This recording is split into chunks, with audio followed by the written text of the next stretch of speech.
ډیر زیات محترم د ثوابه انبار کلی نه راغلی جاوید شاه درمان صاحب ته بلنه ورکوم چې راشي خپل تاثرات شریک کړي. جاوید شاه درمان صاحب.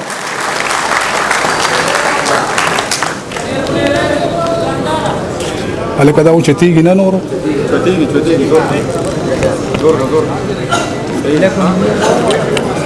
دې شي باندې مایکونه ډېر دي که نه او که نه دا شی مو پرې دغه نه دی کړی بس صحیح دی پرېږده. السلام علیکم ملګرو ستړي مه شئ. ضمیر خان ته زما له خوا نه ډېره ډېره مبارکي ډېرې خولې او ډېرې خبرې. ضمیر خان ښه شاعر دی چېرته چې څوک دومره مینوال لري نو د هغه رد موږ نشو کولی. ډېر ټایم نه اخلم یو څو بیتونه دي چې بدل د هر چا د جوسې رنګ دی او زما د رنګ په شان د شپې رنګ دی. بدل د هر چا د جوسې رنګ دی او زما د رنګ په شان د شپې رنګ دی او زما د تور رنګ پسې ولې خاندې ظالمه تور خو د کعبې رنګ دی.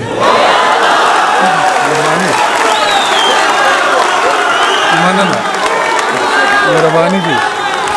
بدل د هر چا د جوسې رنګ دی او زما د رنګ په شان د شپې رنګ دی او زما د تور رنګ پسې ولې خاندې ظالمه تور خو د کعبې رنګ دی. او لاعلاجه د خپل زړه شي لکه زه ای وایزه داسې تشي لکه زه. لاعلاجه د خپل زړه شي لکه زه ای وایزه داسې تشي لکه زه. منځ کې ګیر شي د کعبې او د هغې حق حیرانه په مانځه شي لکه زه. او حق حیران به وي فقیر په دروازه کې زمونږ نشته د زنځیر په دروازه کې. حق حیران به وي فقیر په دروازه کې زمونږ نشته د زنځیر په دروازه کې. مرګ حیرانه د غریب په کور کې پروتو ژوند غلام او د امیر په دروازه کې. او د لونګ ابراهیم تاج فرمایش ته چې غزل دی همې شراب دی خوله کې هم ترېنه توبې وباسي او داسې څوک نشته چې دا شیخ لمې کدې وباسي. همې شراب دی خوله کې هم ترېنه توبې وباسي او داسې څوک نشته چې دا شیخ لمې کدې وباسي.